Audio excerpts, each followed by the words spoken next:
Hola, nosotros vamos a presentarles nuestro reto y bueno, el título de esta situación problema es cómo manipular una reacción química para incrementar la productividad de una empresa. Bueno, el equipo está conformado por Ilse Torres, Jonathan Yair, José Manuel Neri, Víctor Cárdenas y una servidora, Mariela Serán. Bueno, comenzamos. Bueno, para dar introducción a la situación problema nos plantean que hay una empresa familiar que se dedica a la producción de acetato de etilo y bueno, sabemos que esta sustancia tiene muchas aplicaciones ya que se usa como ingrediente de distintos productos comerciales, ya sea removedores de esmalte de uñas, potenciador de aromas en alimentos, perfumes y también en la fabricación de pinturas, bárnicas, disolventes, tintas y pegamentos.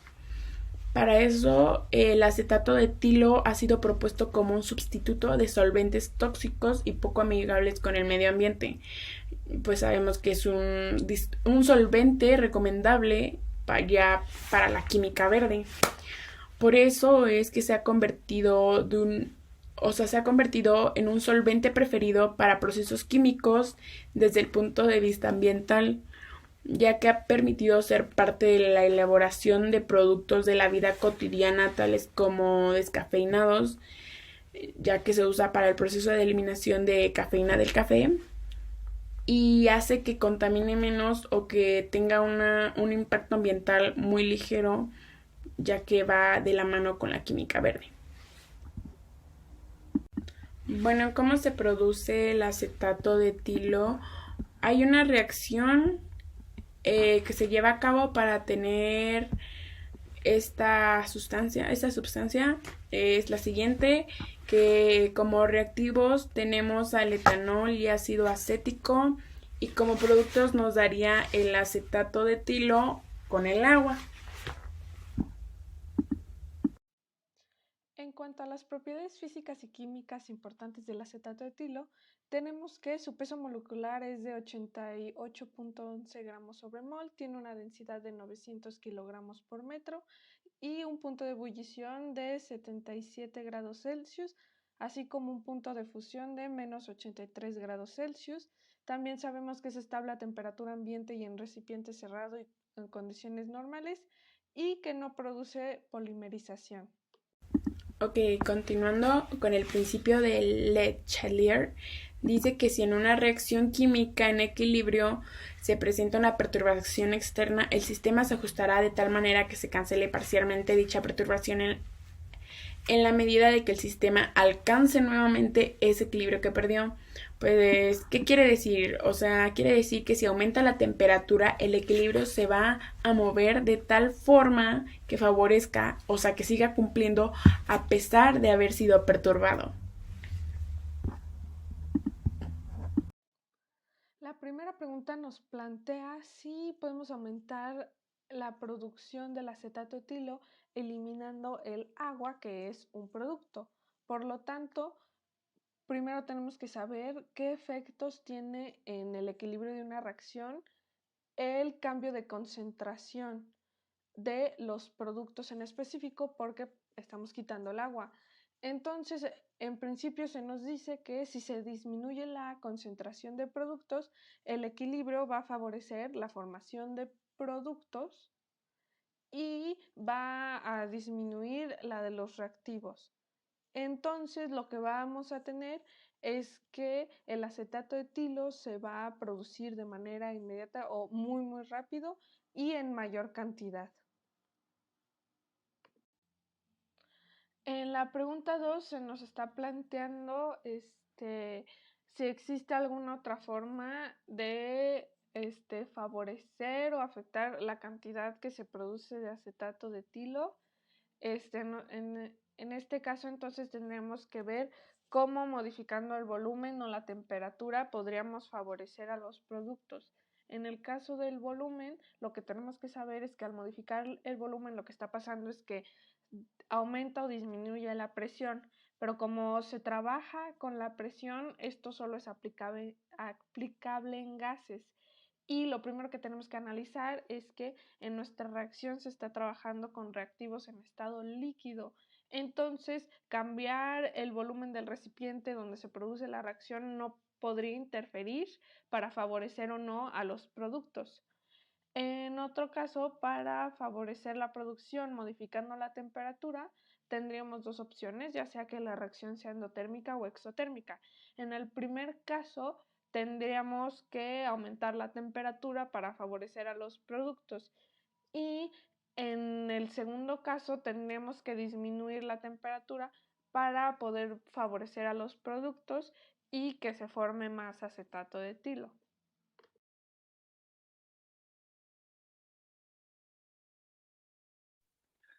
Hola, yo soy Víctor y yo voy a responder la pregunta 3 que menciona, tomando en cuenta la reacción, la cantidad de etanol y ácido acético que se necesitan para producir acetato de etilo son iguales. Esto quiere decir que para producir 1 tonelada de acetato de etilo se requiere 1 tonelada de cada uno de los reactivos. ¿Es esto correcto? Bueno, la respuesta de esta pregunta es no, pero para tener un sustento y una argumentación válida para la respuesta, vamos a proceder con el cálculo de gramos necesarios de los activos para obtener esta tonelada de productos que se espera, ¿no? Entonces, lo primero que tenemos que hacer es obtener la equivalencia en mol del acetato de etilo.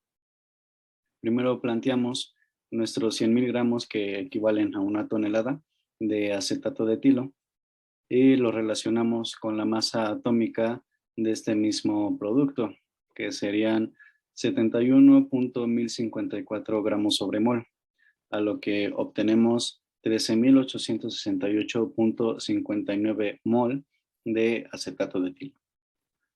Posterior a ello, procedemos con los cálculos de los gramos de etanol. Tenemos que la reacción es 1 a 1, por lo que un mol de reactivo produce un mol de producto.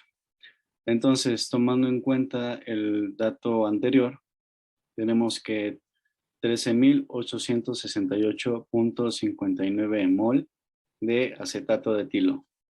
Esto 1 a 1, ya que como mencionamos anteriormente, así está planteada nuestra reacción. Tenemos que un mol de etanol producen un mol de acetato de etilo. Y luego utilizamos la masa atómica del etanol, que sería 46.068 gramos. Y esto nos va a dar igual a 638.900.98 gramos, que son los gramos necesarios de etanol para producir 1 tonelada de acetato de etilo. Ahora procedemos con el cálculo de ácido acético necesario, que pues básicamente es el mismo procedimiento que el anterior. Lo que cambiaría sería la masa atómica, que le cambiaríamos por la del ácido acético, que es de 60.051 gramos, con lo que obtenemos 832.833.79 gramos, que son los gramos necesarios de ácido acético para producir 1 tonelada de acetato de etilo. Entonces aquí, al comparar estos dos resultados, tenemos que pues los gramos necesarios de ambos reactivos no es la misma ni entre ellos ni para los productos. Cabe recalcar que aunque teóricamente obtuvimos estos resultados, puede que experimentalmente necesitamos una mayor cantidad de reactivos. Esto debido a que pues la reacción es reversible, por lo que la constante de equilibrio necesita ser en este caso mayor a 1000 para que sea muy grande y por lo tanto la conversión de reactivos a productos puedan producir esa cantidad necesaria o requerida que en este ejemplo necesitamos, que es 1 tonelada. Ok, bueno, como cuarta pregunta. Si en el inventario de la compañía se tiene 500 litros de etanol y 500 litros de ácido acético, ¿cuál sería la cantidad máxima que se podría producir de acetato de etilo? Bueno, si yo quisiera conocer esa cantidad de acetato de etilo, que estaría produciendo mis reactivos, lo primero que tendríamos que hacer en este caso es pasar de litros a masa. Y pues sabemos que es multiplicando los litros por su respectiva densidad. Después sería encontrar el reactivo limitante para de este partir, que se obtiene conociendo que el reactivo genera menor número de moles del producto según la fórmula química de la reacción. Y bueno, para ambos reactivos primero se divide el número de gramos obtenidos en el primer paso entre su respectivo peso molecular. Después, una vez que ya conocemos cuál es nuestro reactivo limitante, que en este caso es el etanol, podemos conocer cuántos moles se van a producir en esta reacción, que en este caso serían 8.563.242 moles de acetato de etilo. Una vez que conocemos este dato, podemos pasarlo a masa para conocer la cantidad de producto final. Y se divide esta masa entre la densidad del acetato de etilo y así da como resultado 836.446 litros. Y pues sabemos que esa sería la cantidad máxima que se podría producir de acetato de etilo. Ok, como pregunta 5, ¿cómo se puede estimar qué tan rápido se produce el acetato de etilo?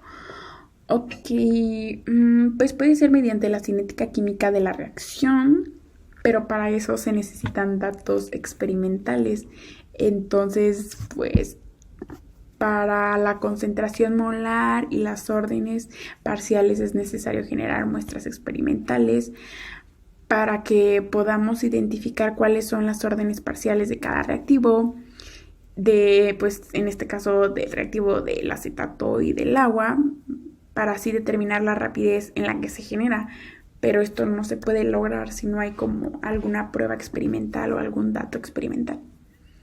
Sabemos que hay una fórmula de velocidad que indica la concentración de velocidad, la concentración molar y las órdenes parciales, pero no saldría tendríamos que tener como un respaldo experimental para así comprobar lo teórico. Respondiendo a la pregunta número 6, ¿hay alguna manera en la que se pueda acelerar el proceso de producción de acetato de etilo? Pues la verdad es que sí, hay varios factores que pueden afectar la velocidad de cualquier reacción química, como por ejemplo el estado físico de los reactivos, la concentración de los reactivos, la temperatura de reacción y la presencia de catalizadores, como bien podemos observar en las imágenes, ¿no? Son los ejemplos que acabo de mencionar. Ahora bien, ojo, en este caso tanto los reactivos como los productos se encuentran en estado líquido. Y ya que la temperatura solo favorece a los productos, bueno, el aumento de la temperatura pues, favorece a los productos, y esto no significa que lo acelere, sino que simplemente va a generar más producto. Entonces, ¿qué hacemos? Bueno, tenemos dos posibles opciones que se mencionarán o se hablarán ahorita a continuación. Uno es aumentar la concentración de reactivos. Esto pues aumenta la frecuencia para que las moléculas reactivas colisionen, creando pues, más velocidad. Y la otra es la presencia de un catalizador como el ácido sulfúrico. De hecho, este es muy comúnmente utilizado en la producción de este ácido. ¿Esto por qué? Bueno, porque aumenta la velocidad y no se consume en la reacción, lo cual nos viene de maravilla. Ahora bien, en la pregunta 7 podemos encontrar pues algún ejemplo de proceso químico que se puede optimizar de manera similar en este caso.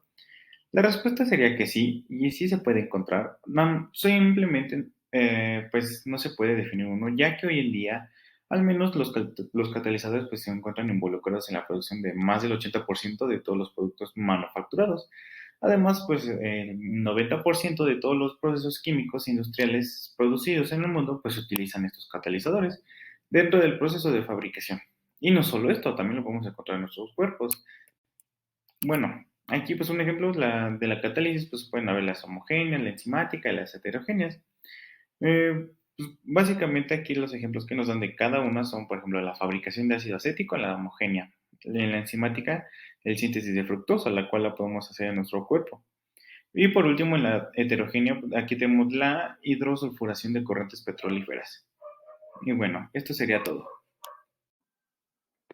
Para responder la última de las preguntas, que es, ¿qué información sobre las propiedades de este producto pueden ayudar a promover su uso en procesos verdes de producción limpia y que favorezcan el desarrollo sustentable? Es primero necesario saber lo que es la química verde. Según la US Environmental Protection Agency, o mejor conocida como la EPA, la química verde es el uso de la química para la prevención de la contaminación y el diseño de productos químicos y procesos benéficos para el ambiente. Y todo esto de la química verde fue adoptada como una propuesta novedosa para reducir y o eliminar los problemas ambientales derivados de estas actividades industriales, ya que en un pasado no había ninguna regulación, lo que le permitía a las empresas que no tengan cuidado sobre el manejo de sus residuos o utilizar sustancias nocivas para el medio ambiente. El acetato de etilo, de acuerdo a la lista TRIN, Toxic Release Inventory de la EPA del año del 2009, el acetato de etilo se demostró que no es considerado como un material tóxico al ser emitidos al medio ambiente, además de que al ser un solvente verde. Los solventes verdes son solventes orgánicos, es decir, que su producción se basa en materias primas renovables. Los solventes verdes tienen las características de presentar una baja toxicidad, una baja volatilidad, no son corrosivos ni son cancerígenos y que son biodegradables. ¿Y esto qué tiene que ver con la química verde? Bueno, su relación con la química verde es que en varios de sus planteamientos la química verde promueve el uso de solventes verdes, al igual de materiales que no sean tóxicos o que no dañen al medio ambiente. Para ser un poquito más específico, algunos de los principios de la química verde que sustentan este planteamiento o que lo apoyan en su totalidad son el empleo de materias primas provenientes de recursos renovables, prevenir la generación de residuos, síntesis químicas menos peligrosas o tóxicas, empleo de disolventes seguros. Pero lo que el acetato de etilo cumple con varias características de un solvente verde, además de que es de fácil degradación con el agua y el aire, por lo que lo hace un excelente solvente verde.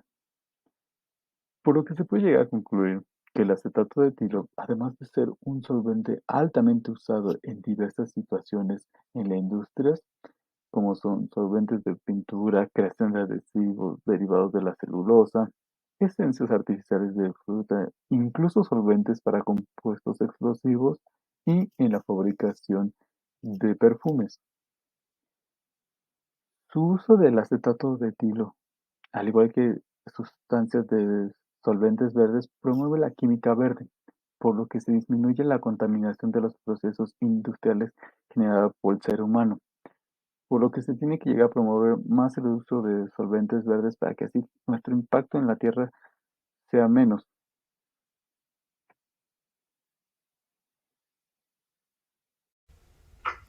Ok, para terminar, presentaremos nuestras reflexiones individuales.